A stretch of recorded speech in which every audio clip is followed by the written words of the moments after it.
Bismillahirrahmanirrahim. Kitab Mukhtasar Sahih Bukhari yang disusun oleh Imam Az-Zabidi rahimahumullah, nafa'na bihim bi ulumihim fid darain. Amin. Allahumma amin.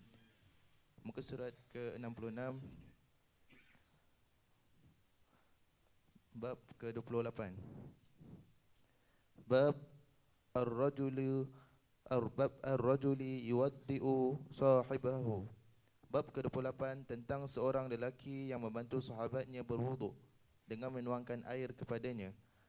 Anil Mughirah bin Syu'bah radhiyallahu anhu annahu kana ma'a Rasulillah sallallahu alaihi wa alihi wasallam fi safarin wa annahu dhahaba li hajatin lahu wa anna Mughirah ja'ala yasubbu al-ma'a alayhi wa huwa yatawadda'u faghasala wajhahu wa yadayhi wa masaha bi ra'sihi wa masaha 'ala al-khuffain.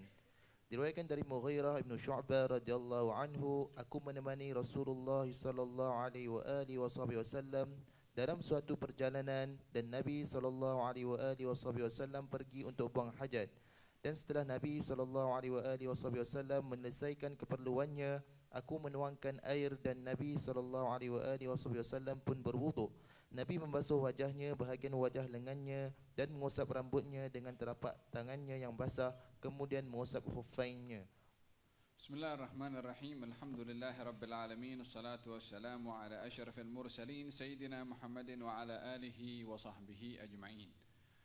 Amma ba'du, nawayna at-ta'allum wa at-ta'lim, tadhakkura wa at-tadhkir والنفع والاندفاع والإفادة والاستفادة والحث على التمسك بكتاب الله وسنة نبيه والدلالة إلى الخير والدعاء إلى الهدى ابتغاء مرضات الله وقربه وثوابه آمين اللهم آمين.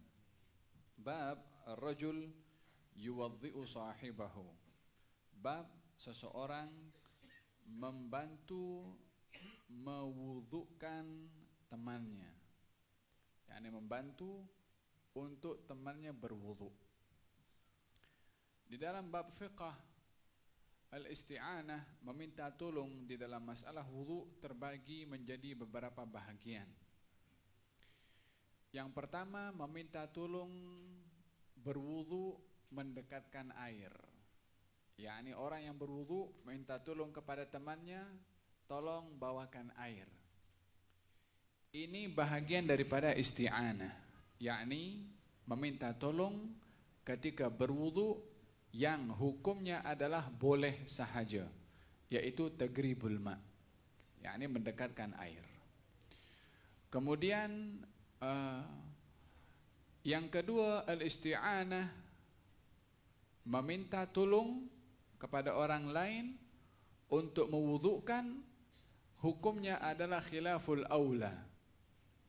Khilaful al-aula. Khilaful aula yakni kurang untuk digalakkan, tapi tidak sampai kepada peringkat makruh. Kita dalam bab fiqh ada hukum itu harus, ada khilaful aula, kemudian makruh, kemudian haram. Jadi harus, kemudian khilaful aula, makruh, haram. Khilaful aula ini antara makruh dan harus.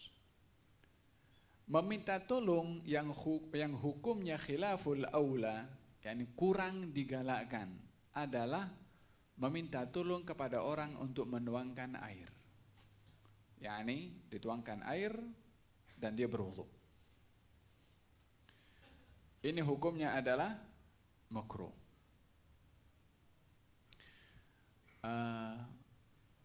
Khilaful aula.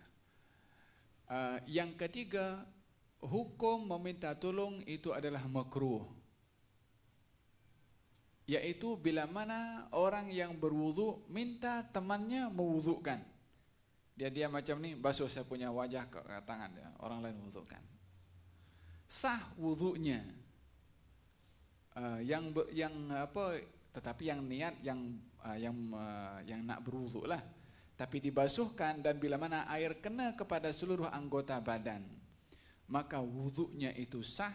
Tapi karena meminta tolong untuk diwudukan oleh orang lain, termasuk gerakannya membasuhnya, hukumnya adalah makruh. Oleh sebab itu al-fuqaha, ahli fiqah, memperbahaskan tentang masalah menuangkan air ketika seseorang hendak berwudu. Apa hukumnya? Atau bagaimana supaya tidak mengambil bahagian daripada yang khilaful aula, akan tetapi mengelak daripada hukum khilaful aula, yakni ingin mengambil yang tidak ada menyalahi sedikit pun daripada adab. Mereka bila mana berwudu, mengambil air, adab dalam berwudu itu, air itu diambil, baru dipindahkan kemana anggota yang akan dibasuh. Kalau wajah, ambil, dipindahkan ke wajah. Ianya berbeza dengan kalau kita buka pipe, kita letak kita punya muka di bawah pipe macam ini. Walaupun air kena kepada seluruh badan, ataupun orang kalau dia lompat daripada swimming pool, lompat itu nama swimming pool, dia niat berwudu. Secara hukum fiqah, semua anggota badannya kena dan akan menjadi sah wudunya. Tapi terlepas banyak peluang sunnah ketika hendak berwudu dengan cara yang seperti itu. Karena di dalam wudu adabnya adalah air itu diambil dan dipindahkan kepada anggota yang akan dibasuh. Kepada anggota yang akan dibasuh ataupun diusap. Kalau membasuh tangan, selalunya kita nampak orang basuh tangan letak saja macam ni. Khususnya kalau buka pipe. Afdalnya adalah kita ambil dan kita jatuhkan seperti ini. Sebab ini kita ambil air dan kita pindah. Al-fuqaha, ahli fiqah memperbahaskan tentang pipe itu. Adakah kita termasuk minta tolong kepada pipe untuk seakan-akan orang tuangkan air sehingga kita letak saja macam ni, ataupun tidak? Pipe saja pun diperbahaskan oleh fuqaha ini.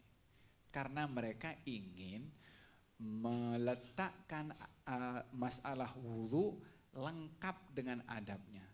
Falhasil, bagi mereka yang mengatakan pipe itu bahagian daripada meminta tolong, maka digalakkan untuk berwudu diambil itu air dan juga dituangkan seperti ini untuk mengelak daripada khilaf al-aula ketika hendak berwudu. Tapi kalau wudu macam ni, ya wudunya sah, tak jadi masalah. Hanya saja bagi yang berpandangan kalau pipe itu adalah bahagian daripada khilaful aula, dia adalah melakukan perkara yang khilaf al-aula. Yang ketiga, hukum meminta wudu adalah makruh, yaitu bila mana mewudukan anggota tubuh badannya. Itu hukumnya makruh. Bagi siapa yang makruh? Bagi yang mampu untuk berwudu sendiri. Tapi akan menjadi wajib meminta tolong kepada orang lain bila mana orang yang akan berwudu tidak mampu berwudu kecuali diwudukan oleh orang lain. Stroke. Tangannya tak boleh bergerak. Tapi sudah orang otaknya sedar apa semua, ini masih tetap wajib untuk salat. Macam mana nak berwudu kalau dia tak boleh berwudu nak salat? Orang lain kena wudukan. Apa hukumnya minta tolong kepada orang lain wudukan kepada orang yang stroke? Wajib. Jadi ada berapa hukum orang minta tolong dalam masalah wudu? Ada 4. Yang satu hukumnya boleh, mubah, harus ketika minta tolong kepada orang lain mendekatkan air. Yakni air itu jauh, tolong bawakan air. Dia wudu sendiri. Yang kedua hukumnya khilaful aula. Kalau minta orang lain tuangkan kepada dirinya untuk dia ambil dan dia berwudu. Yang ketiga hukumnya makruh. Kalau dia mampu berwudu sendiri tapi dia minta orang lain wudukan. Yang keempat hukumnya wajib. Bila saat dirinya tak mampu untuk berwudu karena sebab-sebab sakit dan seterusnya, maka dia wajib meminta tolong kepada orang lain untuk mewudukan. Kalaupun mesti dengan berbayar, maka hendaklah dia membayar, tapi bayarannya sesuai dengan kerjanya. Yakni bukanlah, okey, aku nak wudukan engkau, tapi 10,000. Yang macam ini tak perlu membayar dan tak perlu untuk berwudu bila mana ada orang yang menuntut bayaran dengan jumlah yang melambung seperti itu. Tapi kalaupun mesti berbayar sesuai dengan kerjanya, maka dalam hal ini dia adalah wajib untuk membayar bila mana mampu. Kalau di hospital umpamanya dicas ekstra oleh pihak hospital, kalau ada kerja tambahan kepada petugas itu mewudhukan umpamanya, karena bayar juga bila mana dia mampu untuk melakukannya. Idzan dalam hal ini disebutkan bahwasanya Al-Mughirah ibn Syu'bah memberitahukan bahwasanya dirinya keluar bersama dengan Rasulullah sallallahu alaihi wa ala alihi wasallam fi safarin, dalam satu safar. Kebiasaan para as-sahabah bila mana bermusafir bersama dengan Rasulullah sentiasa akan mencari ataupun akan mempelajari dalam perjalanan itu apa yang dibaca, apa yang dilakukan oleh Rasulullah, sehingga menjadi sumber ilmu kepada mereka tentang pengalaman yang mereka alami bersama dengan Rasulullah. Salah seorang daripada mereka mengatakan bahwasanya Sayyidina Ali bin Abi Thalib karramallahu wajhah ketika bermusafir lalu membaca doa doa safar yang terakhir dibaca adalah subhanaka inni zalamtu nafsi faghfirli innahu la yaghfiru dzunuba illa anta. Itu di antara doa safar.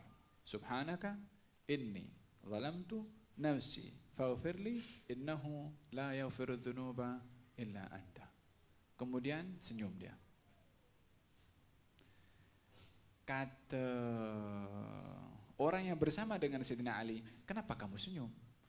Kalau soalan yang sama aku pernah tanya kepada Rasulullah. Rasulullah pun ketika bermusafir membaca doa tersebut, Nabi senyum. Aku tanya, kenapa engkau senyum wahai Rasulullah?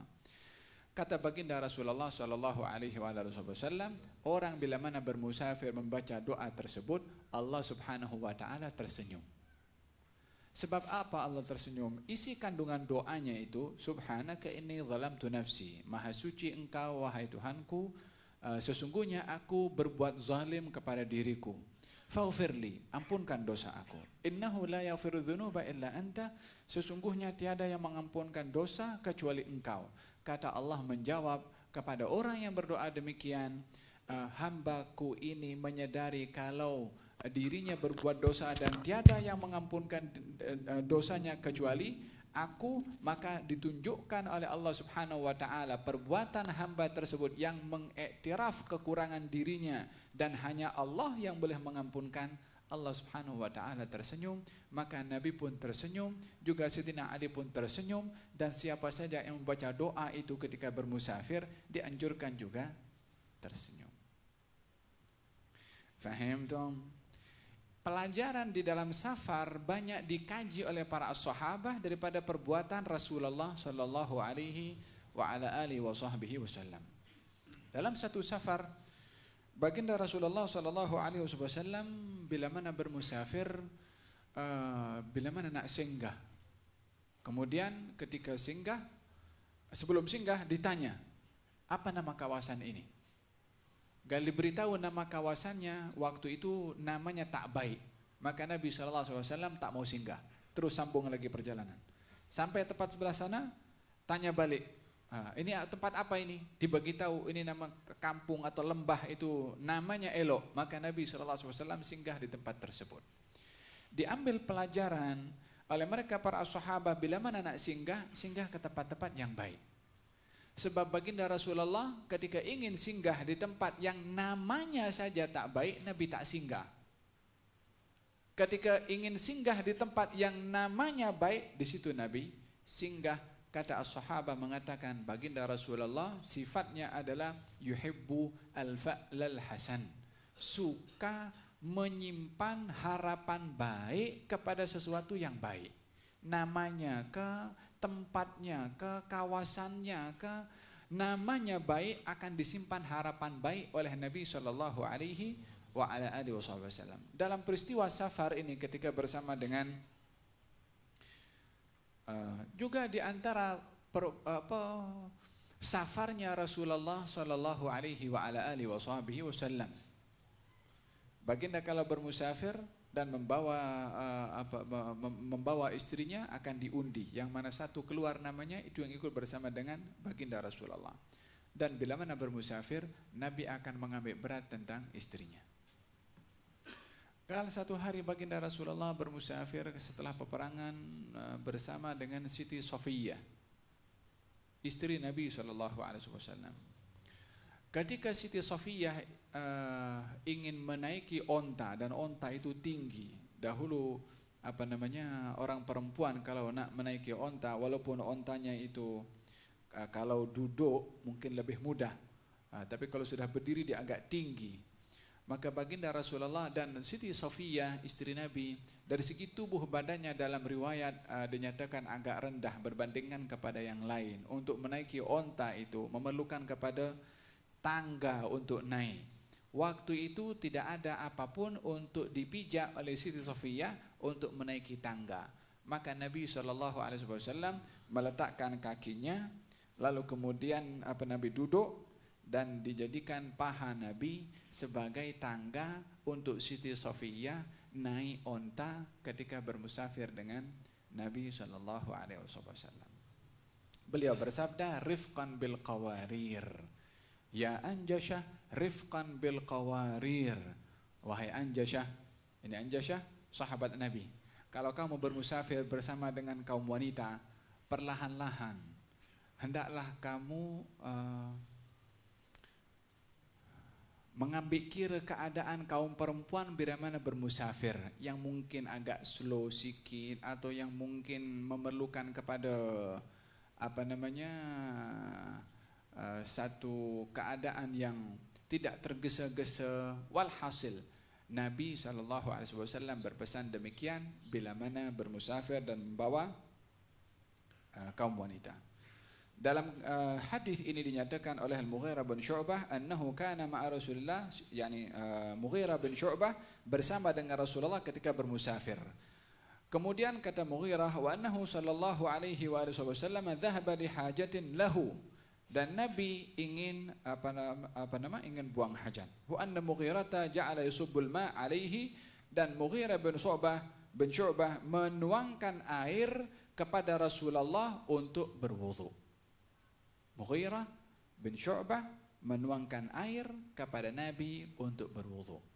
Dari kategori yang mana satu daripada 4 hukum tadi yang saya sebutkan, termasuk daripada kategori yang kedua, yaitu khilafu al-aula. Baginda Rasulullah sallallahu alaihi wasallam melakukan perkara tersebut bukan karena Nabi ingin melakukan khilaful aula. Karena antara harus dan khilaful aula diutamakan harus. Khilaful aula di bawah harus, kemudian makruh, kemudian haram. Itu peringkat hukumnya. Khilaful aula di atas makruh, di bawahnya harus. Yakni dari segi adabnya itu masih lebih baik berbandingkan kepada makruh. Baginda Rasulullah waktu itu dituangkan oleh siapa? Oleh Al-Mughirah ibnu Syu'bah. Tetapi maksud daripada Rasulullah bukan ingin minta dituangkan, karena Nabi boleh tuangkan di tangannya sendiri dan boleh usap sendiri. Akan tetapi baginda Rasulullah ingin memberitahukan beberapa hikmah daripada perbuatannya, dan setiap perbuatan Nabi itu ada hikmahnya. Apa hikmahnya? Nabi membiarkan kepada Mughirah bin Syu'bah untuk menuangkan air. Hikmah yang pertama adalah ingin memberitahukan bahwasanya meminta tolong di dalam menuangkan air adalah perkara yang tidak sampai kepada peringkat yang dilarang, tetapi ianya adalah merupakan khilaful aula, yakni lebih hampir kepada perkara yang harus. Boleh-boleh saja meminta tolong kepada orang lain untuk menuangkan air. Yang kedua, Nabi SAW ingin memberi ruang kepada Al-Mughirah ibn Syu'bah untuk berkhidmat kepada Rasulullah SAW.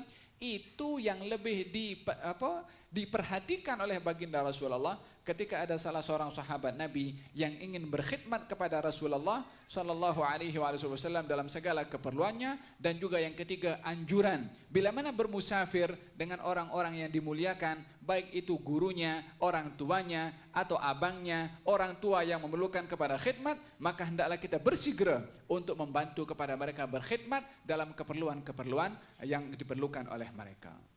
Faham toh? Dan dalam hal ini pengajarannya ada banyak. Yang saya sebutkan tadi adalah 3. Yang pertama, untuk memberitahukan perkara tersebut adalah boleh saja. Yang kedua adalah untuk menjaga hati ataupun membenarkan sikap Al-Mughirah ibn Syu'bah yang akan berkhidmat kepada Rasulullah. Yang ketiga adalah mengajarkan dan menggalakkan bila mana bermusafir dengan orang-orang yang memerlukan kepada khidmat, baik itu gurunya, orang tuanya, atau orang tua lain, sesiapa sahaja yang memerlukan kepada khidmat, hendaklah kita ringan untuk turun memberikan khidmat kepada mereka. Ini beberapa hikmah dari yang perlu kita ambil daripada sikap Al-Mughirah ibn Syu'bah ketika menuangkan air kepada Nabi SAW, dan juga Nabi ketika itu berwudu. Dan yang kelima atau pelajaran yang keempat adalah Al-Mughirah ibn Syu'bah supaya melihat langsung bagaimana Nabi SAW berwudu dan caranya ketika dituangkan, macam mana nak ambil air, kadar mana Nabi yang berhenti dituangkan air untuk usap kepada mukanya dan juga kepada tangannya. Itu adalah merupakan sumber ilmu yang diambil oleh Sayyiduna Al-Mughirah ibn Syu'bah. Faghasala wajhahu. Maka siapa yang cerita di sini? Al-Mughirah bin Syu'bah. Nabi basuh mukanya, wa masaha wa yadayhi, dan membasuh kedua tangannya, wa masaha bi ra'sihi, dan mengusap sebahagian daripada kepalanya, wa masaha 'alal khuffain, dan juga mengusap di atas kedua kasut khuf. Siapa yang cerita ini?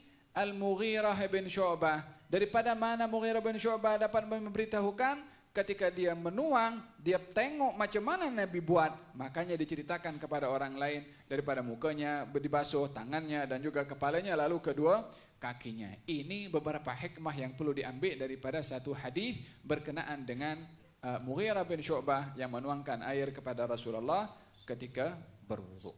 Qira.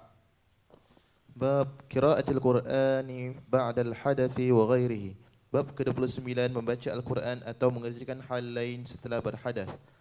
An Abdullah bin Abbas radhiyallahu anhuma annahu bata laylatan 'inda Maimunata zawjin Nabiy sallallahu alaihi wa alihi wasallam wa hiya khalatuhu. Fattaja'tu fi 'ardil wisadati wattaja'a Rasulullah sallallahu alaihi wa alihi wasallam wa ahluhu fi tuliha. فنام رسول الله صلى الله عليه وآله وسلم حتى إذا انتصف الليل أو قبله بقليل أو بعده بقليل استيقظ رسول الله صلى الله عليه وآله وسلم فجلس يمسح النوم عن وجهه بيده ثم قرأ العشر الآيات الخواتم من سورة آل عمران ثم قام إلى شن معلقة فتوضأ منها فأحسن وضوءه ثم قام يصلي. قال فقمت فصنعت مثل ما صنع ثم ذهبت فقمت إلى جنبه فوضع يده اليمنى على رأسي وأخذ بأذن اليمنى يفتلها فصلى ركعتين ثم ركعتين ثم ركعتين ثم ركعتين ثم ركعتين ثم ركعتين ثم أوتر ثم اضطجع حتى أتاه المؤذن فصلى ركعتين خفيفتين ثم خرج فصلى الصبح. Diriwayatkan dari Ibnu Abbas radhiyallahu anhuma, ketika ia menginap di rumah makciknya Maimunah, isteri Nabi Muhammad sallallahu alaihi wasallam, ia menambahkan, aku tengah berbaring terlentang di atas sebuah kasur kecil dan Rasulullah sallallahu alaihi wasallam bersama istrinya berbaring dengan menghadap ke arah kanan. Rasulullah sallallahu alaihi wasallam tidur hingga tengah malam, sebelumnya atau setelahnya. Kemudian bangun mengusap bekas tidur di wajahnya dengan tangannya. Setelah itu Nabi SAW membaca 10 ayat terakhir surah Ali Imran, berdiri dan melangkah ke arah tempat air dari kulit yang tergantung. Kemudian Rasulullah sallallahu alaihi wasallam berwuduk dari tempat air itu dan merupakan wuduk yang sempurna, lalu melaksanakan solat.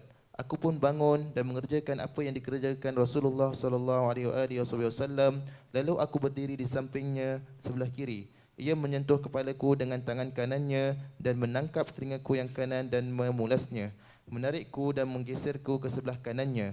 Nabi sallallahu alaihi wasallam salat 2 rakaat, kemudian 2 rakaat, kemudian 2 rakaat, kemudian 2 rakaat, kemudian 2 rakaat, kemudian 2 rakaat, yakni 6 kali secara terpisah, dan akhirnya solat 1 rakaat, solat witir.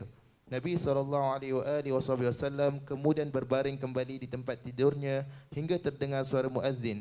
Lalu Nabi SAW pun bangun mengerjakan solat 2 rakaat yang ringan, kemudian pergi mengerjakan solat subuh.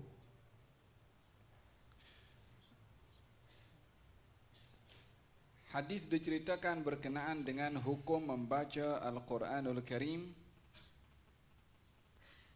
sementara berada dalam keadaan hadas, membaca Quran dalam keadaan hadas.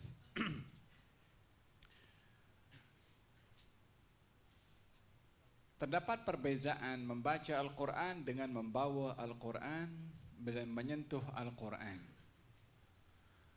Di dalam hadis yang dilarang adalah menyentuh ataupun membawa Al-Quran dalam keadaan hadas. Dalam pegangan mazhab Imam Syafi'i berpandukan kepada satu dalil hadis Rasulullah sallallahu alaihi wasallam, la yamassul Qur'ana illa tahir. Tak boleh seseorang menyentuh kepada Al-Quran kecuali dalam keadaan suci. Larangannya di sini adalah menyentuh. Kemudian menjadi pembahasan para ulama bila mana antara membawa dengan menyentuh ada sedikit perbezaan. Terkadang seseorang itu menyentuh tanpa membawa. Terkadang seseorang itu membawa tanpa menyentuh. Menyentuh tanpa membawa, Quran itu berada di meja dan kita pegang. Ini namanya menyentuh. Tapi kalau membawa, yakni dibawa. Terkadang membawa dengan menyentuh bila mana dipegang langsung, ataupun dibawa tanpa menyentuh bila mana Quran yang kita bawa, di bawah Quran itu ada barang yang lain, atau Quran itu dalam bag plastik kita bawa tanpa kita menyentuh kepada Al-Quran. Al-Fuqaha mengatakan bila mana seseorang membawa Quran dengan menyentuh langsung sama dengan hukum larangan menyentuh tadi yang tidak diperbolehkan kecuali berada dalam keadaan suci. Oleh sebab itu yang jual beli Al-Quran kena biasakan diri berada dalam keadaan suci. Adapun membaca Al-Quranul Karim, membaca Al-Quran tidak disyaratkan untuk berada dalam keadaan suci, tapi tidak boleh berada dalam keadaan hadas besar. Berada dalam keadaan junub, haid, nifas, tidak diperbolehkan untuk membaca Al-Quran. Yang dimaksudkan tidak boleh membaca Al-Quran adalah bila mana menggerakkan lisannya untuk membaca Al-Quran. Tetapi bila mana membaca dengan hati atau mendengar orang lain membaca, maka ianya adalah diperbolehkan, bahkan ganjaran pendengar itu sama dengan pembaca. Ini bila mana berada dalam keadaan janabah. Tapi bila mana berada dalam keadaan hadas kecil, adakah boleh membaca Al-Quran dengan lisannya? Menggerakkan bibirnya dan lisannya dengan suara juga? Maka dalam hadis ini diperbahaskan. An Ibni Abbas radhiyallahu anhuma annahu bata lailatan 'inda Maimunata zaujin Nabi sallallahu alaihi wa alihi wasallam wa radhiya anha. Abdullah bin Abbas satu hari menginap di rumah Siti Maimunah, istri Nabi sallallahu alaihi wasallam, dan beliau yakni Siti Maimunah khalatuhu mak saudara, ibu Sayyidina Abdullah bin Abbas dengan istri Nabi Maimunah adik beradik. Jadi kalau begitu Siti Maimunah istri Nabi mak saudara kepada Abdullah ibnu Abbas, muhrim atau bukan? Muhrim. Maka setiap kali Nabi SAW menunaikan hak daripada istrinya ketika bermalam, tiba giliran Siti Maimunah, Sayyidina Abdullah bin Abbas mengambil peluang untuk bersama dengan Rasulullah di rumah Siti Maimunah demi untuk mengkaji, mempelajari, menyaksikan apa yang dilakukan oleh Nabi di dalam rumah yang semua orang di luar tak boleh nampak. Sementara tindakan Nabi, perbuatan Nabi, tutur kata Nabi, diamnya Nabi sumber kepada hukum. Sementara kalau Nabi berada dalam rumah, siapa yang tahu keadaan Nabi dalam rumah? Hanya istrinya.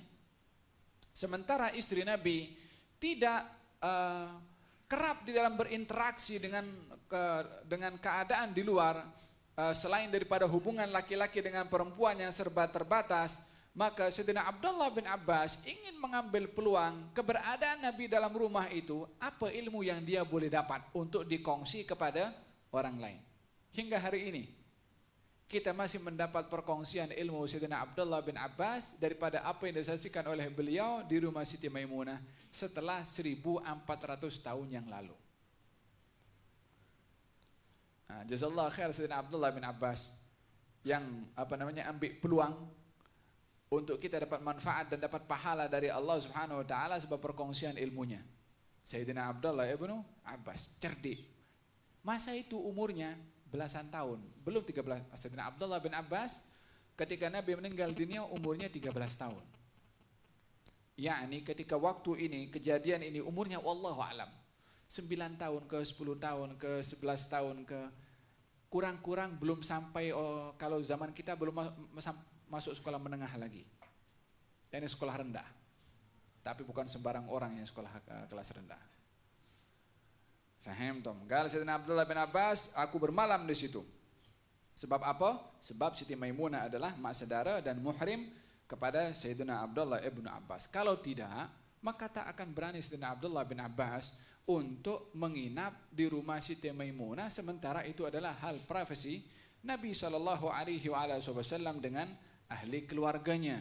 Akan tetapi diizinkan oleh baginda Rasulullah, dan kejadian itu lebih daripada sekali Sayyidina Abdullah bin Abbas menginap di rumah Siti Maimunah untuk belajar daripada Rasulullah SAW. Kemudian fattaja'tu fi ardil wisadah, saya berbaring fi ardil wisadah.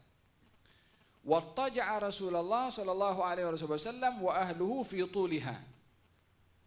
yakni kalau alas tidur itu memanjang dan melebar.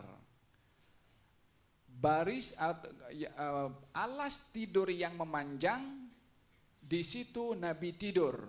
Yang agak melebar, Sayyidina Abdullah bin Abbas yang tidur. yakni berada satu ruangan. Diambil pendapat oleh Imam An-Nawawi, diperbolehkannya di dalam bilik suami dengan istri dan juga adanya muhrim untuk berada di tempat yang sedemikian selagi ianya muhrim dan terselamat daripada hal-hal yang tidak layak untuk dinampak oleh orang lain. Baik tidak ianya bukan hanya terhad kepada masalah hubungan suami istri sahaja, tapi hal-hal yang tidak sepatutnya dinampak oleh anak-anak sehingga anak-anak boleh nampak perkara yang tidak sepatutnya dinampak oleh anak-anak daripada tindakan dan gerakan atau sikap pasangan daripada suami istri. Kita kalau melihat dalam Al-Quranul Karim, Allah Subhanahu wa taala berfirman menceritakan tentang adab dalam rumah. Bahkan kita melihat di dalam Al-Quran ada surat namanya surat Al-Hujurat. Surat apa arti Al-Hujurat? Bilik, kamar, ruang untuk kita berada dalam dan tutup pintu. Diberi nama surat itu surat Al-Hujurat karena ianya menceritakan tentang bilik Rasulullah Sallallahu Alaihi Wasallam, supaya seseorang itu yang setiap orang mempunyai rumah, mempunyai bilik, supaya memperhatikan bahwasanya bilik ini bukan hanya sekedar ruangan sahaja. Allah memberikan nama surat itu dengan surat Al-Hujurat karena satu kisah yang terjadi yang terkait dengan masalah bilik. Di dalam surat yang lain Allah juga ceritakan tentang masalah bilik juga. Apa kata Allah Subhanahu wa taala dalam Al-Qur'an? Menceritakan tentang bila mana pasangan suami istri itu mempunyai anak yang belum baligh. Yang belum baligh. Apa kata Allah Subhanahu wa taala? Bila anak kamu itu belum baligh, maka bila mana nak masuk bilik kamu, mintalah izin, ajarkan mereka supaya minta izin nak masuk bilik di 3 waktu. Ajarkan, hai orang tua, kepada anak yang belum baligh, bila mana nak masuk bilik kamu di 3 waktu. Bila 3 waktu itu? Yang pertama, selepas subuh. Yang kedua, ketika matahari sudah masuk zawal, masuk zuhur. Yang ketiga, selepas salat isya. Selain daripada 3 waktu ini, anak-anak kamu boleh masuk bilik tanpa minta izin. Tapi di 3 waktu ini, anak-anak yang belum baligh ya. Selain daripada 3 waktu ini, anak-anak kamu yang belum baligh boleh masuk bilik tanpa minta izin. Bila selain di 3 waktu. Kenapa spesifik disebutkan oleh Allah Subhanahu wa taala dalam 3 waktu? Gal yang pertama, setelah salat subuh disebabkan oleh kerana keadaan waktu itu bila mana seseorang sedang berbaring untuk rehat di awal pagi. Namanya orang berbaring dan tidur, tak tahu keadaan pakaian waktu itu bagaimana ketika seseorang berada dalam keadaan tidur. Karena 3 waktu ini adalah 3 waktu untuk mereka berehat. Selepas subuh maksudnya bukan terus lepas salat subuh mereka tidur. Tidak, selepas itu maksudnya. Yang kedua, selepas zawal, ketika matahari masuk zuhur. Sebab itu time mereka rehat setelah bekerja beberapa jam di pagi hari. Yang ketiga, lepas salat isya. Ketiga-tiga waktu itu adalah waktu untuk rehat yang seseorang kalau tertidur di waktu itu tidak tahu keadaan dirinya, pakaiannya bagaimana. Maka dengan demikian Al-Quranul Karim mengajarkan kepada orang tua supaya mendidik kepada anak-anaknya untuk tidak menampakkan keadaan yang tidak sepatutnya dinampak oleh anak-anak walaupun anak-anak belum baligh. Zaman kita sekarang mak bapak pakai sirwal pendek di depan anak-anaknya. Sementara dalam Quranul Karim diajarkan agar supaya mak bapak ketika berada dalam bilik dan waktu 3 waktu rehat yang dirinya tidak sedar keadaan pakaiannya bagaimana, maka anaknya bila mana nak masuk bilik yang belum baligh disuruh minta izin, supaya kalau sudah minta izin maknanya mak bapaknya kena bangunlah. Kalau bangun dia kena prepare dalam keadaan yang elok supaya tidak dinampak dalam keadaan yang tidak manis dinampak oleh anak-anak. Ini anak belum baligh nak masuk bilik. Kemudian Allah menyambung, kalau anak-anak kamu dah baligh, maka mesti minta izin bila-bila masa nak masuk bilik. Kalau sudah baligh, bila-bila masa nak masuk bilik, kena minta izin. Nak masuk bilik siapa? Bilik mak bapaknya sendiri. Ini tarbiyah dalam rumah yang diajar oleh Allah dalam Al-Quranul Karim. Faham dong? Dan dalam hal ini Sayyidina Abdullah bin Abbas yang tidur satu bilik dengan Rasulullah dan juga Siti Maimunah, tentunya waktu itu adalah keadaannya adalah bukan seperti yang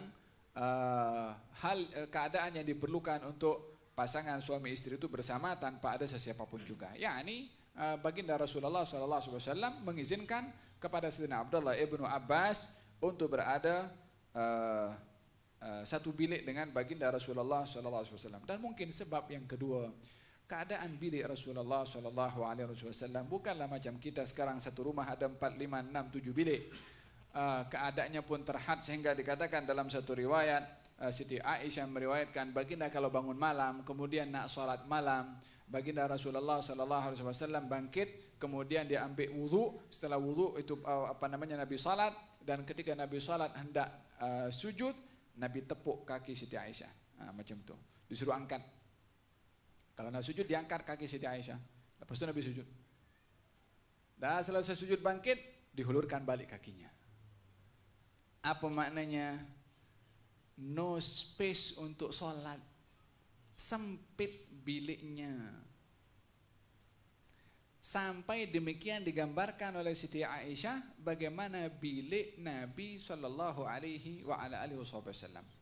Mungkin dengan sebab keterbatasan ruangan waktu itu sehingga dibenarkan oleh baginda Rasulullah Shallallahu Alaihi Wasallam Sayyidina Abdullah ibnu Abbas untuk berada sebilik dengan baginda Rasulullah Sallallahu Alaihi Wasallam. Fattajatu fi ardil wisada. Saya berbaring di alas yang sama dan baginda Rasulullah bersama dengan Siti Maimunah. Fanama Rasulullah Sallallahu Alaihi Wasallam. Nabi pun tidur. Hatta intasafa al-lailu.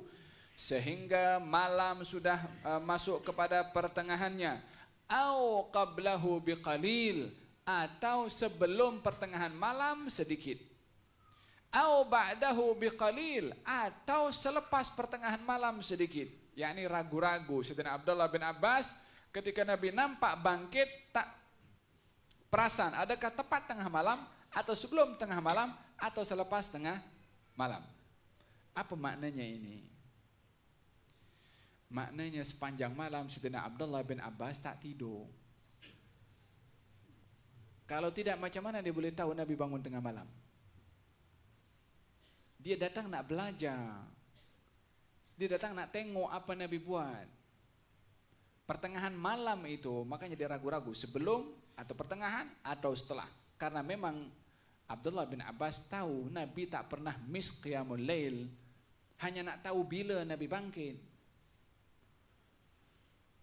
Kata Sayyidina Abdullah bin Abbas, yakni sepanjang malam beliau tak tidur.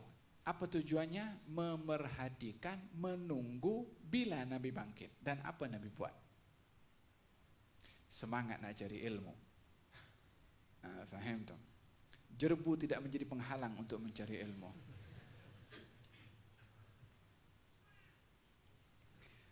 Istayqadha Rasulullah sallallahu alaihi wasallam, Nabi bangkit. Nabi bangkit. Tapi Abdullah bin Abbas ragu-ragu pertengahan atau sebelum atau setelah. Dalam riwayat yang lain, Sayyidina Abdullah bin Abbas juga menceritakan Nabi bangkit malam, sholat 2 rakaat, tidur. Lepas tu bangkit lagi, sholat 2 rakaat, tidur. Lepas tu bangkit lagi, sholat 3 rakaat. Jadi berapa semua? 7 rakaat. Tapi bangkitnya 3 kali. Bangkitnya berapa kali? 3 kali. Bangkit berkali-kali ini lebih mencabar berbandingkan bangkit sekali. Kalau bangkit sekali tidurnya lama. Jadi bangkit sekali masih fresh. Tapi bangkit berkali-kali, kebiasaan yang dilakukan oleh Nabi SAW pernah begitu, pernah juga dilakukan oleh Nabi sekali. Yakni pada waktu yang diceritakan oleh Abdullah bin Abbas dalam hadis ini. Istayqadha Rasulullah sallallahu alaihi wasallam, Nabi bangkit sallallahu alaihi wasallam pada pertengahan malam. Bila malam itu dianggap pertengahan? Malam itu bermula daripada terbenam matahari dan berakhir sampai terbitnya waktu fajar. Bagi dua itu adalah bahagian daripada pertengahan malam. Waktu yang paling baik seseorang untuk bangkit di waktu malam itu adalah 1/3 terakhir daripada malam. Dalam hadis yang diriwayatkan oleh Imam Muslim, baginda Rasulullah sallallahu alaihi wasallam bersabda bahwasanya Allah akan mendekatkan zatnya kepada hambanya setiap hari, setiap malam pada 1/3 terakhir di setiap malam. Akan turun menghampiri langit yang dekat dengan dunia. Turun di sini bukan dilihat daripada segi turun yang difahami oleh akal pikiran kita. Kita kalau berpikir tentang masalah turun, yang terfikir daripada kita daripada bawah, dari atas ke bawah. Kalau ada turun, ada naik. Daripada mana kita boleh tahu turun dan naik? Setelah adanya ruang atas dan bawah. Kalau tak ada ruang, macam mana kita nak katakan itu atas bawah sehingga nak buktikan naik ataupun turun? Ini semua hanya terkait dengan makhluk. Makhluk perlu tempat atas, bawah untuk tahu naik turun.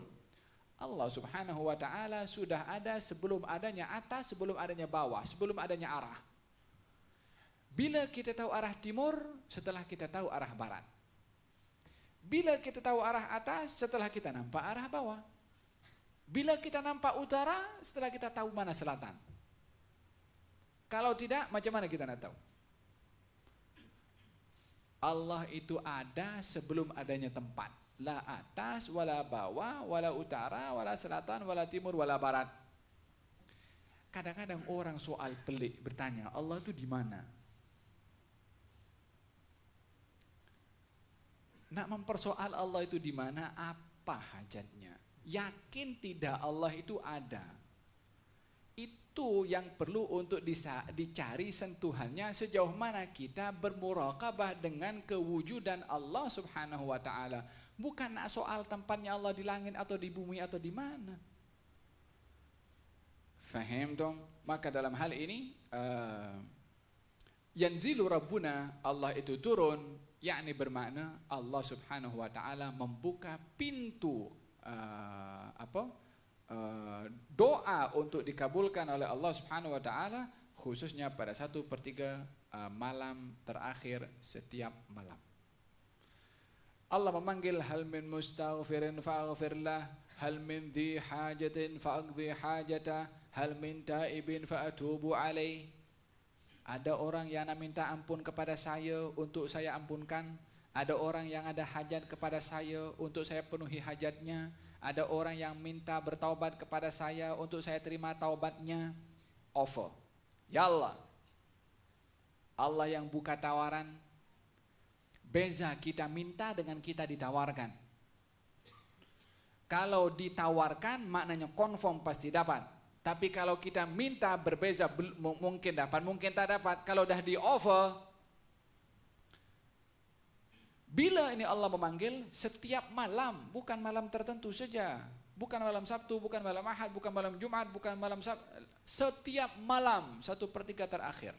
Walihada peluang untuk seseorang untuk bermunajat dengan Allah, untuk berdoa dengan Allah pada setiap hari, setiap malam 1/3 terakhir. Ambil peluang hatta 2 rakaat untuk kita menyeru kepada Allah Subhanahu wa ta'ala untuk mendapatkan daripada keberkatan malam tersebut.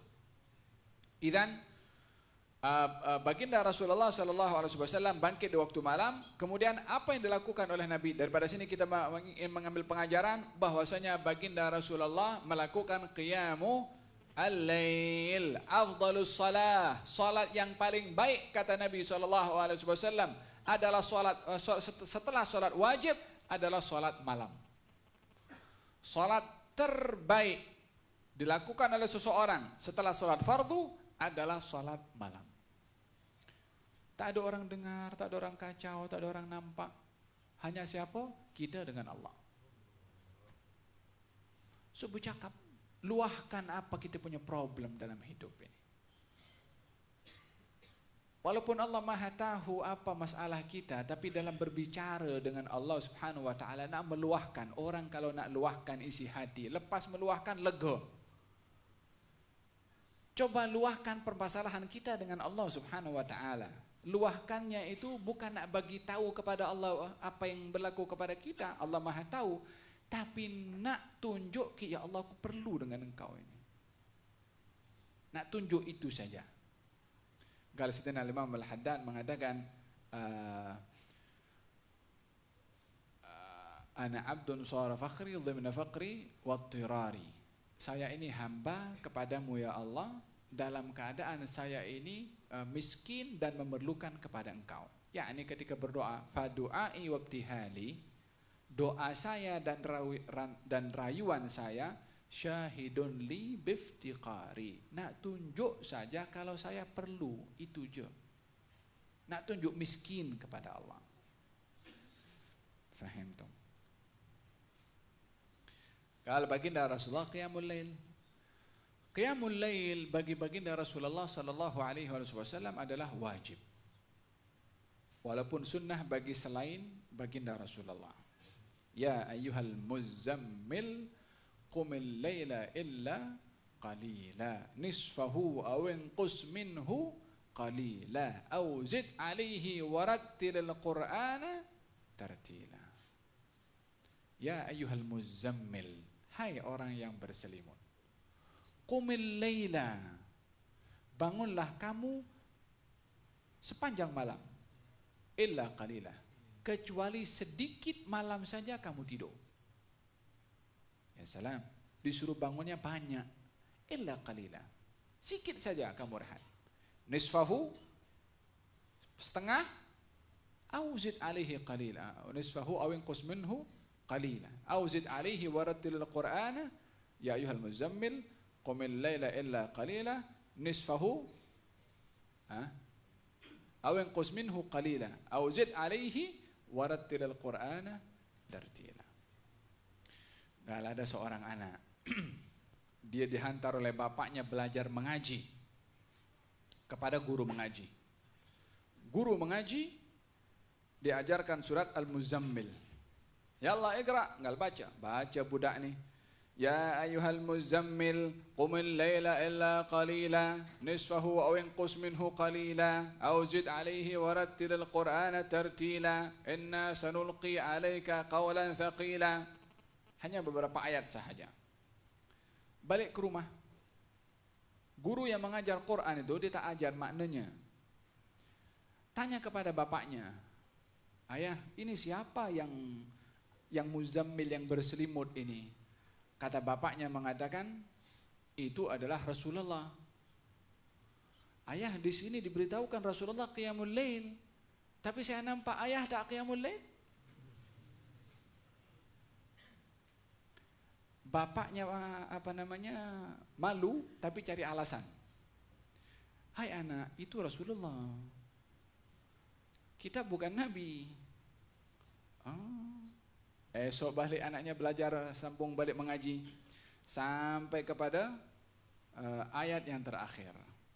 Inna rabbaka ya'lamu annaka taqumu min thulaili. Apa tu? Man yahfazul Quran. Hadal qari, mana kita punya imam qari. Inna rabbaka ya'lamu annaka taqumu adna min thulutsayil laili wa nisfahu wa thulutsahu wa ta'ifatun minal ladzina ma'aka. Sesungguhnya Tuhanmu wahai Rasulullah Muhammad mengetahui kalau kamu bangun malam, yakni 1/3-nya, 1/2-nya, dan juga wa ta'ifatun, dan golongan orang-orang yang beriman bersama dengan engkau pun juga qiyamul lail juga. Siapa golongan itu? Sahabat Nabi SAW. Balik rumah bagi tahu, ayah, surat terakhir Muzammil itu bagi tahu yang qiyamul lail itu bukan Rasulullah saja, tapi sahabat Nabi pun juga qiyamul lail walaupun mereka bukan Rasul. Kata bapaknya pula mengatakan, itu kan sahabat Rasulullah. Kata anaknya mengatakan, ayah, kalau bukan Rasul dan sahabat yang diikut, siapa yang nak diikut? Bapaknya punya malu dengan anaknya, mulakan, hai anakku, mula malam ini, jom kita sama-sama qiyamul lail. Teguran daripada anak, daripada sentuhan ayat Al-Quranul Karim. Faham tom? Kalau seseorang kalau tidak mempunyai wirid qiyamul lail, dahulu para masyayikh mengajarkan kepada murid-muridnya, tidaklah sah seorang itu untuk menjadi penuntut ilmu agama kalau tak punya wirid kebiasaan qiyamul lail. Kalau Sayyidina Ahmad bin Hanbal pernah didatangi oleh seorang murid ingin belajar. Sebelum belajar dites dulu, diletakkan dalam biliknya, ini biliknya, kemudian diletakkan semangkuk air di hadapan biliknya. Esok pagi subuh didapati air itu tak berubah. Ketika dikejutkan macam itu juga. Maknanya apa? Tak bangun malam. Lepas subuh disuruh balik pergi rumah sana. Ini orang belajar di tempat sini, yakni belajar ilmu agama bukan untuk tidur, tapi untuk qiyamul lail. Yakni untuk bersama dengan Allah Subhanahu wa taala. Allah.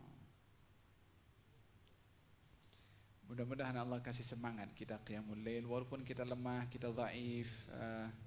Mudah-mudahan dianugerahi oleh Allah Subhanahu wa taala untuk qiyamul lail. Baginda Rasulullah sallallahu alaihi wasallam bangun malam, kemudian yang dilakukan oleh baginda Rasulullah, fajalasa yamsahu an-nauma an wajhihi biyadihi. Nabi mengusap dengan kedua tangannya pada wajahnya. Yakni apa? Untuk menghilangkan mengantuk. Untuk menghilangkan atharun naum, diusap macam itu. Sambil membaca firman Allah Subhanahu wa taala dalam surat Ali Imran, lillahi ma fis samawati wa ma fil ardi. Walillahi ma fis samawati wal ardi abatha fiha Allah, terlupa pula surat Ali Imran.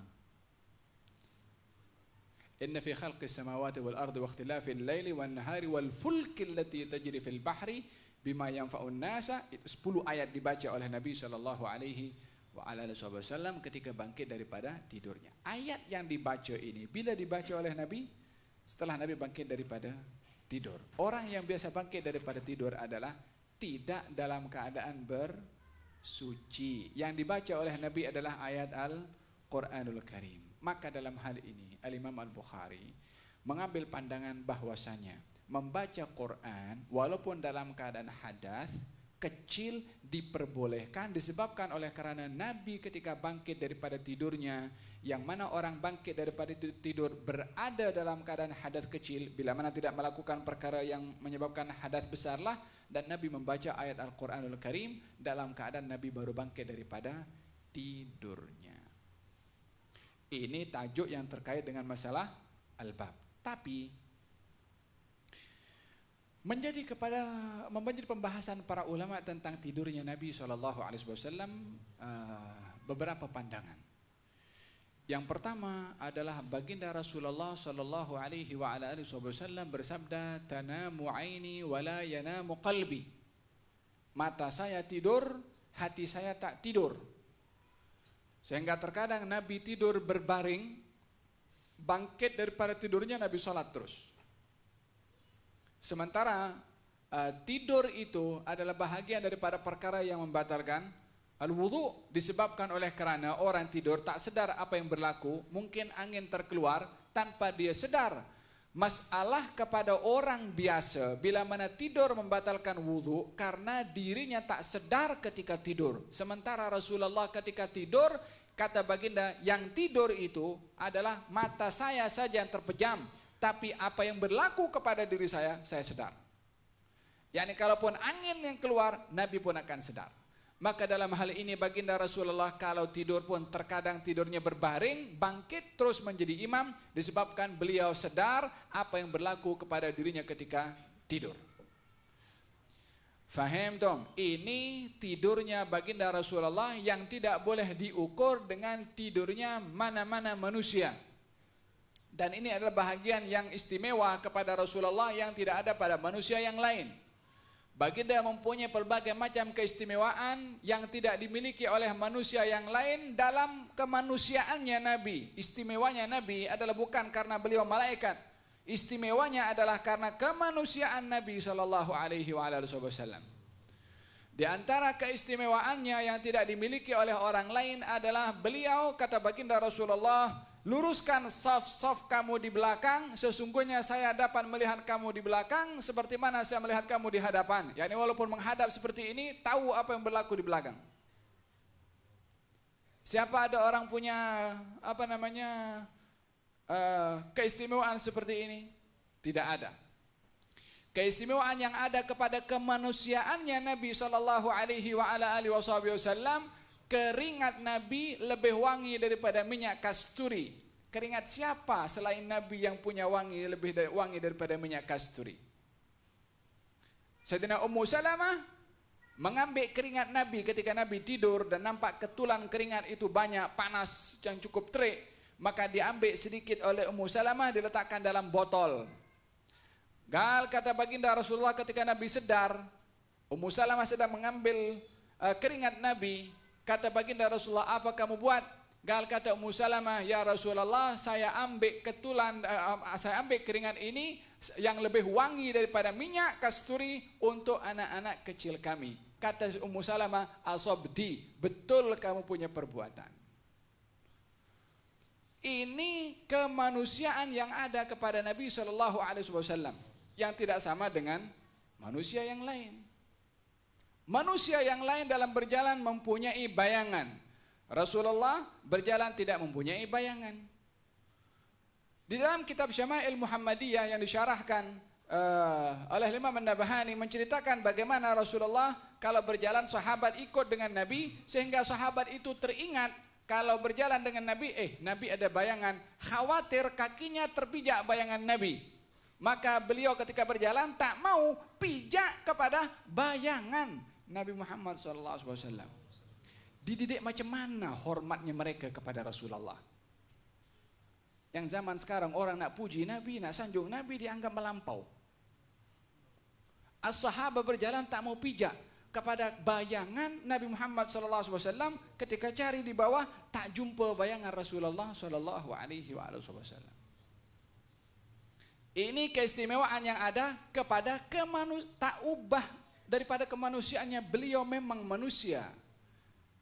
Qul innama ana basyarun mithlukum. Katakan wahai Rasulullah Muhammad, saya manusia sama dengan kamu. Tapi dalam kemanusiaannya tidak boleh diukur sama karena beberapa keistimewaan yang ada tak sama dengan orang lain. Bukan kita yang mengatakan Nabi itu tak sama, realitinya memang tidak sama. Sehingga kita mengakui ketidaksamaan Nabi daripada manusia-manusia yang lain. Walihada dikatakan Muhammadun basyarun lakal basyari bal huwa yaqutun bainal hajari. Muhammad itu manusia, tapi tak sama dengan manusia. Seperti mana batu permata tak sama dengan batu yang lain. Namanya sama-sama batu, batu kerikil ya batu, batu permata ya panggilannya batu, tapi adakah sama? Faham tom hakaza kedudukan Rasulullah sallallahu alaihi wasallam. Gal di antara keistimewaannya ludahnya boleh menjadi ubat kepada penyakit yang terkadang penyakit tak boleh disembuhkan. Sayyidina Ali bin Abi Thalib sakit mata, diludahi tangan Nabi, diusap kepada mata Sayyidina Ali, sembuh. Air yang dia tak diperigi yang tak banyak diludahi oleh Nabi, langsung air itu membanyak. Ludah siapa yang boleh untuk membanyakkan air? Fahimtum. Idzan baginda Rasulullah sallallahu alaihi wasallam ada keistimewaan sebagai manusia yang tidak ada kepada manusia yang lain, supaya kita tidak memandang kepada beliau manusia biasa.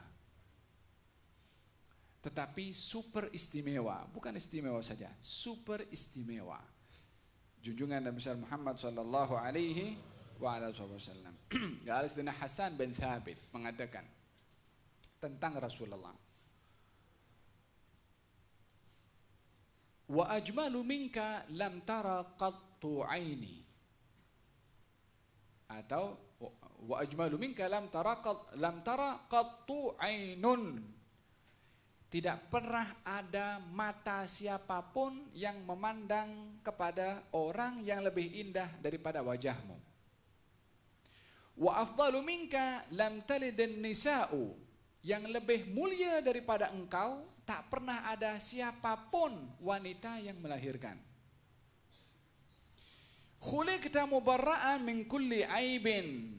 Kamu dicipta oleh Allah bersih daripada segala kekurangan. Ka'annaka qad khuliqta kama tasha'u. Seakan-akan engkau dicipta mengikut paras bentuk yang engkau suka. Kata-kata Sayyiduna Hasan ibnu Thabit kepada baginda Rasulullah sallallahu alaihi wasallam diungkapkan dengan penuh penghayatan di dalam mentakzim kepada orang yang memang ditakzim oleh Allah Subhanahu wa taala. Tapi kita nak habiskan hadis ini dulu. Nabi mengusap kepada wajahnya dan membaca surat Ali Imran. Surat ke seberapa itu Ali Imran? Surat nomor ayatnya berapa? 10 terakhir daripada surat Ali Imran. Allah.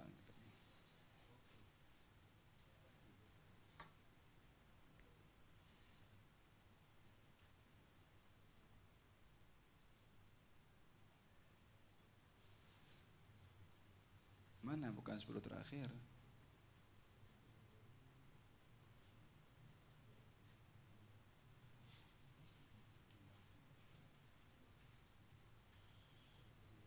Inna fi khalqis samawati wal ard 100 sampai 200. Nah, 190 sampai 200. Nah, baca kalau bangkit daripada tidur. Thumma qama ila shannin mu'allagatin. Kemudian baginda Rasulullah sallallahu alaihi wasallam bangkit pergi ke tempat macam qirbah, macam tempat air untuk Nabi berwudu daripada tempat tersebut. Fatawadda minha fa ahsana wudu'ahu. Maka Nabi berwudu dengan sempurna. Thumma qama yusalli. Kemudian Nabi salat malam.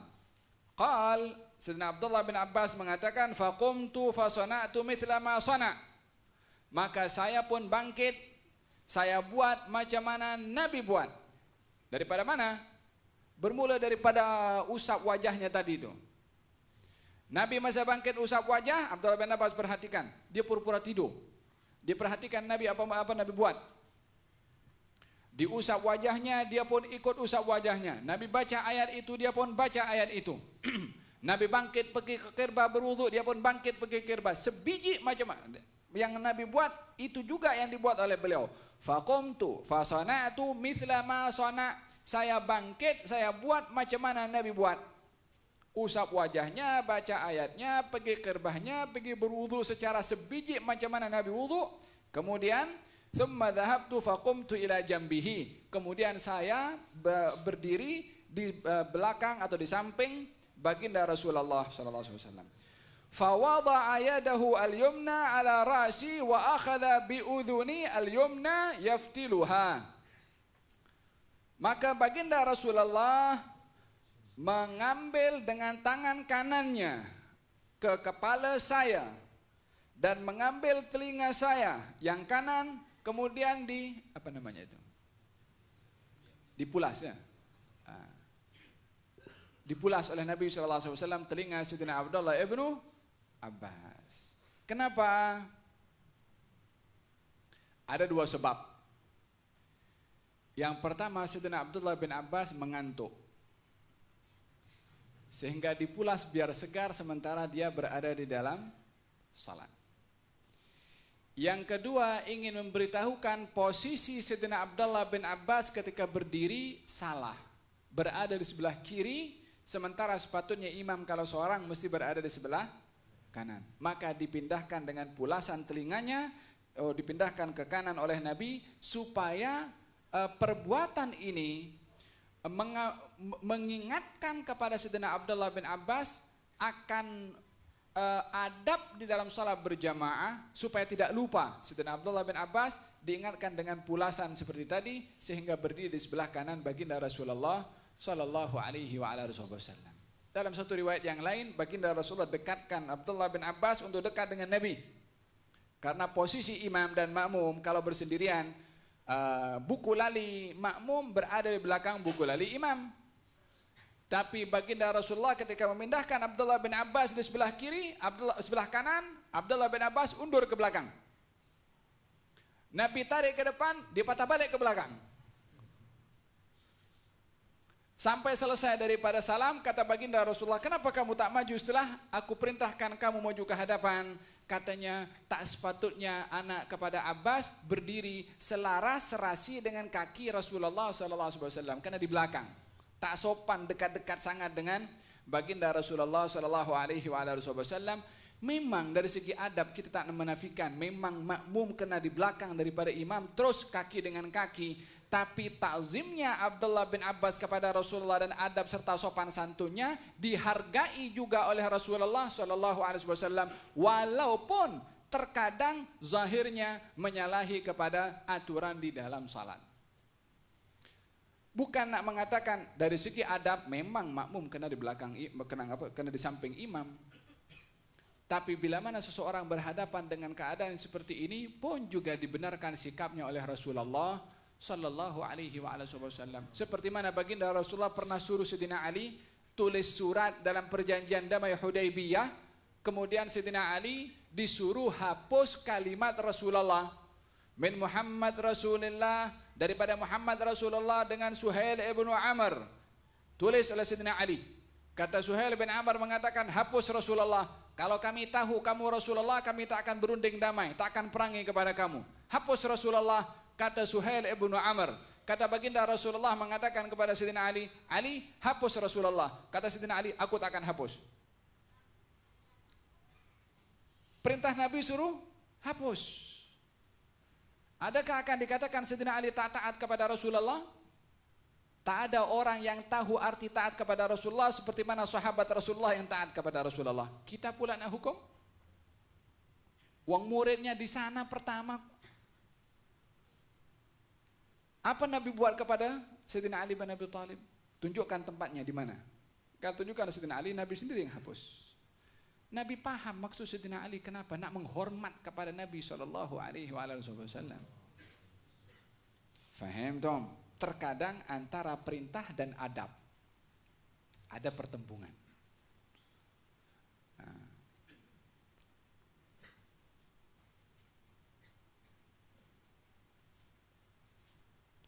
Tayyib. Kemudian Sayyidina Abdullah bin Abbas dipindahkan oleh Nabi SAW ke sebelah kanan setelah dipulas telinganya dengan dua sebab tadi ya. Kemudian tengok apa kata Sayyidina Abdullah bin Abbas. Fasalla rak'atain, thumma rak'atain, thumma rak'atain, thumma rak'atain, thumma rak'atain, thumma rak'atain, thumma autara. Ada berapa? Ada berapa? 13. Kenapa Abdullah bin Abbas mengatakan dua, kemudian satu? Terus saja 13 rakaat. Tapi dikatakan dua.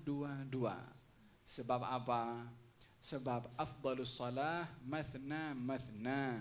Salat yang paling baik walaupun jumlah bilangannya itu banyak dilakukan 2 rakaat. Yang 2 rakaat salam, 2 rakaat salam, 2 rakaat salam, terpulang berapa banyak salat yang akan dilakukan. Dan Abdullah bin Abbas menceritakan kalau dikatakan 13 rakaat sahaja mungkin 13 rakaat dengan 1 salam. Tapi Abdullah bin Abbas mengatakan 2, nak bagi tahu Nabi salat 13 rakaat, caranya adalah 2 sampai kepada yang terakhir diakhiri dengan ganjil. Faham toh? Ada berapa rakaat? 13 rakaat. Al ulama berbeza pandangan apa maksud 13 rakaat.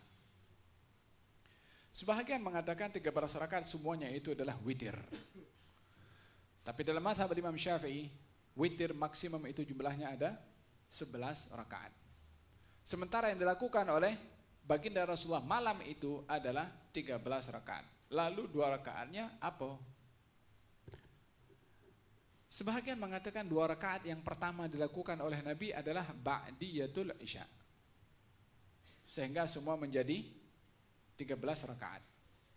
Yang 11 witir. Yang tambahan lagi 2 ba'diyatul isya. Sebahagian mengatakan bukan, karena kebiasaannya ba'diyatul isya dilakukan oleh Nabi langsung selepas melakukan salat isya. Lalu 2 rakaat ini tambahannya daripada mana?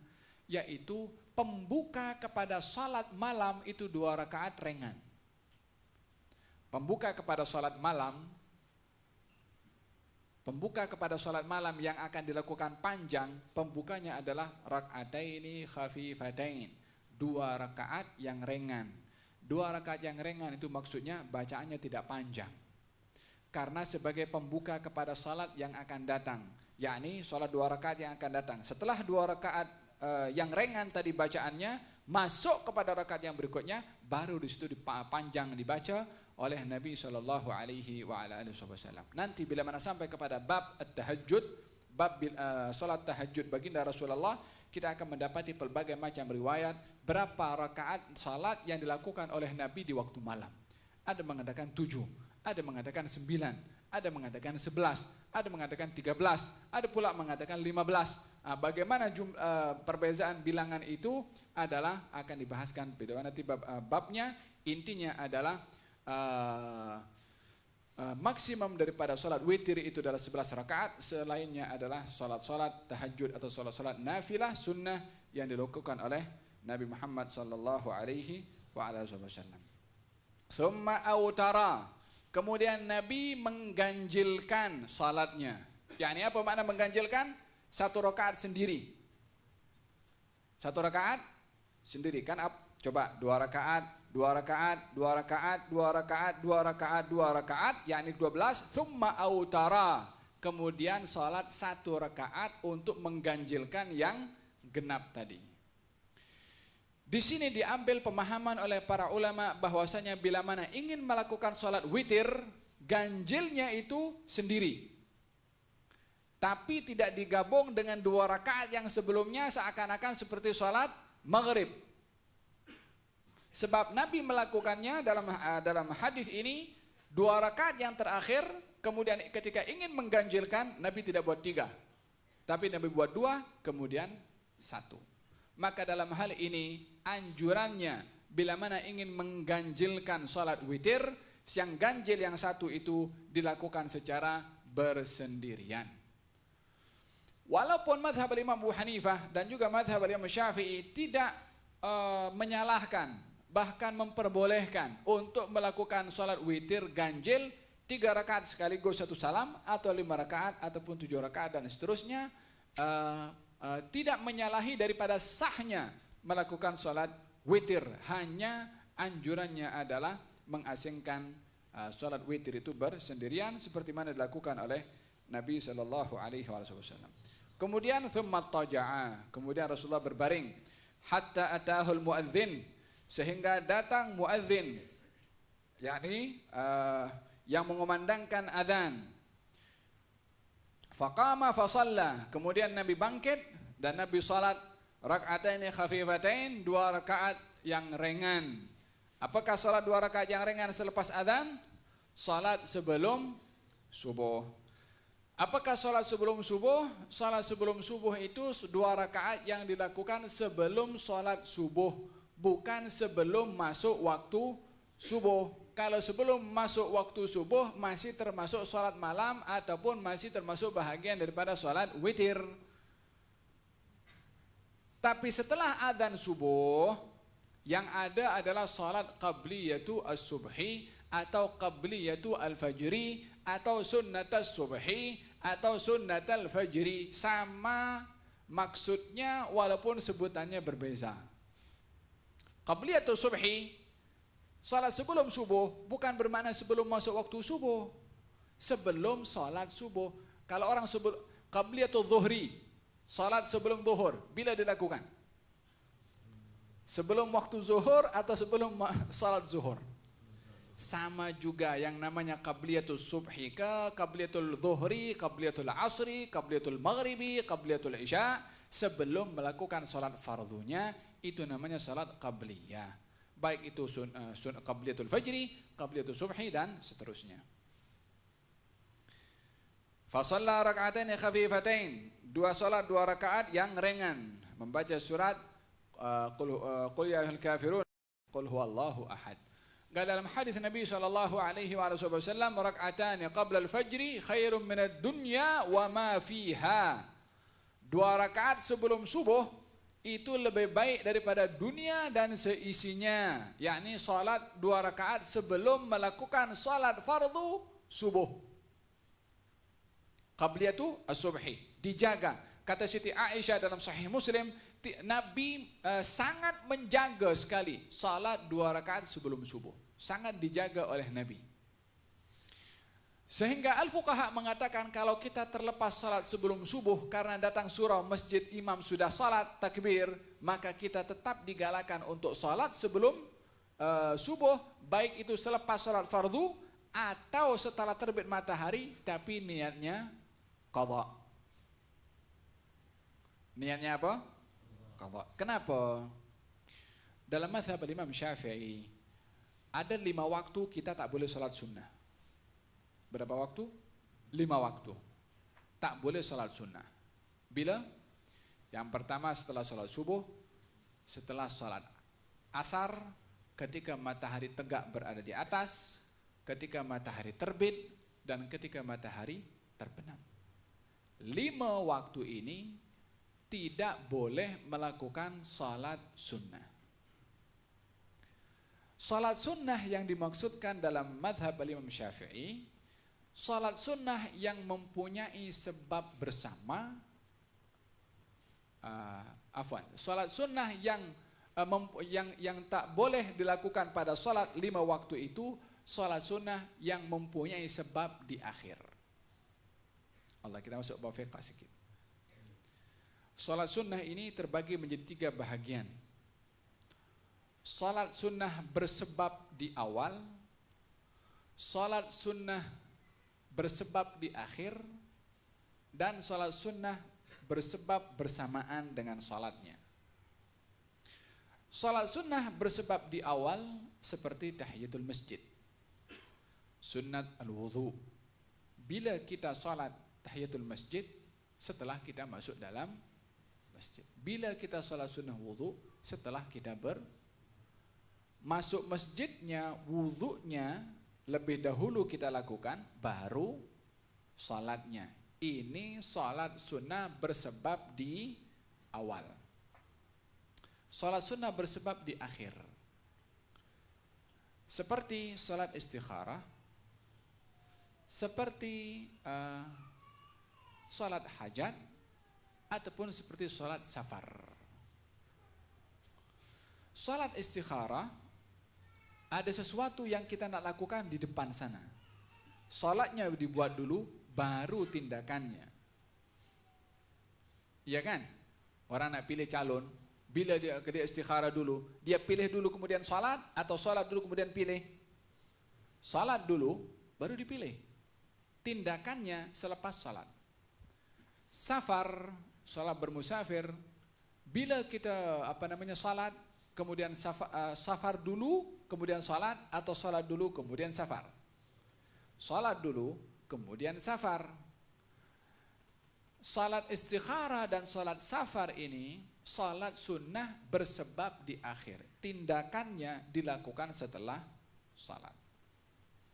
Yang ketiga, salat sunnah sebabnya bersamaan dengan salatnya. Seperti gerhana matahari dan gerhana bulan. Bila kita digalakkan salat sunnah gerhana, ketika gerhana sedang berlangsung. Faham tom? Ada berapa kategori? 3 kategori. Salat, waktu 5 waktu yang saya sebutkan tadi, yang dilarang orang itu salat adalah bila mana salatnya bersebab di akhir. Bila mana salatnya bersebab di akhir. Yang sebabnya di awal atau sebabnya bersamaan, diperbolehkan walaupun di 5 waktu itu tadi. Dalam madhab al-Imam Syafi'i. Madhab yang lain mengatakan apa saja solat sunnah tak boleh. di 5 waktu ini. Kecuali bila mana berada di Mekah. Di Mekah bila-bila masa tak ada halangan. Tapi di selain kota Mekah, ada perbezaan kota Madinah. Tidak dibenarkan selain daripada kota Mekah untuk di 5 waktu ini salat sunnah apa saja mengikut madhab selain madhab al-Imam Syafi'i. Termasuk diantaranya salat sunnah setelah fardu subuh. Maka bagaimana kita nak salat sebelum subuh? Paham ya saya explain-nya? Jangan saya cakap seorang saja nanti. Salat sebelum subuh, salat qabliyah apa saja, salat qabliyah apa saja. Baik itu sebelum qabliyatul zuhri atau qabliyatul subhi atau qabliyatul asri atau qabliyatul maghribi atau qabliyatul isya. Salat qabliyah kalau terlepas dilakukan selagi waktu salat fardu itu masih ada, kita boleh melakukan salat qabliyah tersebut walaupun selepas salat fardu. Qabliyatul zuhri, kalau kita masuk masjid surau, imam dah mula takbiratul ihram salat zuhur, kita belum salat qabliyatul zuhri. Kita nak istiqamah salat itu. Disebabkan dalam hadis Nabi SAW, Nabi bersabda, barang siapa yang salat sehari semalam 10 rakaat, dalam riwayat yang lain 12 rakaat, banallahu lahu baitan fil jannah. Allah akan bangunkan rumah untuknya di syurga. Salat 12 rakaat, dalam riwayat yang lain 10 rakaat. Yang dimaksudkan 12 atau 10 itu salat rawatib yang terkait dengan salat fardu. Yang pertama, qabliyatul subhi 2 rakaat, qabliyatul zuhri 2 rakaat 4, ba'diyatul zuhri 4 rakaat 6, kemudian ba'diyatul maghribi 2 rakaat 8, dan ba'diyatul isya 2 rakaat jadi 10. Ini yang mengatakan 10 rakaat salat rawatib. Yang mengatakan 12 sama juga bilangannya, hanya saja untuk zuhur itu sebelum zuhur qabliyatul zuhri 4 rakaat. Jadi semuanya berapa? 12 rakaat. Bila mana terlepas peluang melakukan salat qabliyatul zuhri, masuk surau imam dah masuk salat fardu, selepas salam imam kita masih boleh melakukan qabliyatul zuhri karena waktu zuhur masih ada. Karena waktu zuhur masih ada, maka diperbolehkan melakukan salat qabliyah walaupun selepas melakukan salat fardu. Dalam case salat sebelum subuh tadi yang digalakkan untuk dilakukan dan Nabi sangat menjaganya, kalau terlepas peluang melakukan salat sebelum subuh, masuk masjid, masuk surau, imam dah takbiratul ihram untuk salat subuh. Dalam hal ini kita tak boleh nak buat salat qabliyatul subhi sementara imam sudah mula takbiratul ihram pada salat fardu, atau Bilal dah qamat. Jangan pula nak ekspres nak kejar imam. Bila mana Bilal qamat kita tak boleh salat. Lalu bagaimana supaya kita tak terlepas peluang untuk mendapatkan fadilah salat sebelum subuh? Kita akan melakukan salat itu setelah salat subuh. Ya. Imam Syafi'i mengatakan boleh melakukan salat sebelum subuh setelah melakukan fardu subuh. Disebabkan oleh kerana salat sebelum subuh sebabnya sudah ada, salatnya kemudian. Tadi daripada 3 kategori yang saya jelaskan, menurut mazhab Imam Syafi'i diperbolehkan kalau salat itu bersebab di awal, yang tak boleh bila mana bersebab di akhir. Tapi pengikut mazhab Imam Syafi'i mempunyai sifat moderate, ingin mengambil satu sikap yang selamat mengikut semua mazhab. Mazhab Syafi'i mengatakan salat sebelum subuh dilakukan setelah salat fardu subuh boleh, tapi mazhab Abu Hanifah mengatakan tak boleh. So jadi macam mana? Alangkah baiknya kalau salat qabliyatus subhi tadi Bila mana ingin dilakukan setelah matahari terbit. Kalau matahari terbit, waktu udah habis. Naam, salatnya qadha. Kalau dilakukan demikian, satu, tidak berdosa karena salatnya salat sunnah. Yang kedua, selamat mengikut semua madhab. Dalam madhab Syafi'i mengqadha salat sunnah boleh. Dalam madhab Imam Abu Hanifah, qadha salat sunnah pun juga diperbolehkan. Jadi bagi yang ingin melakukan salat sebelum subuh, setelah salat subuh langsung, karena terlepas peluang melakukan salat sebelum subuh, diperbolehkan kalau nak berpegang kepada madhab Imam Syafi'i, atau kalau dia nak berpegang kepada Syafi'i dan juga benar menurut madhab yang lain, dilakukannya dalam bentuk qadha setelah terbitnya matahari. Yang penting jangan terlepas peluang daripada melakukan sholat sebelum subuh. Faham dong? Agak rumit sikit dalam masalah ini, tapi itu yang memang diperbahaskan oleh al-fuqaha. Hikmah atau pelajaran yang kita boleh ambil di sini. Thumma kharaja fa shalla as-subha. Nabi keluar melakukan salat subuh. Kalau Nabi keluar, sebelum keluar Nabi di mana? Nabi di rumah. Salat qabliyahnya Nabi lakukan di mana? Kebiasaan salat sunnah itu dilakukan oleh Nabi di rumah kecuali salat fardu. Afdalu salatur rajul fi baitihi illa al-maktubah. Sebaik-baik salat bagi lelaki dilakukan itu di rumahnya kecuali salat fardu. Yakni afdalnya dilakukan di masjid ataupun tempat beribadah, surau dan seterusnya. Berbeda dengan perempuan.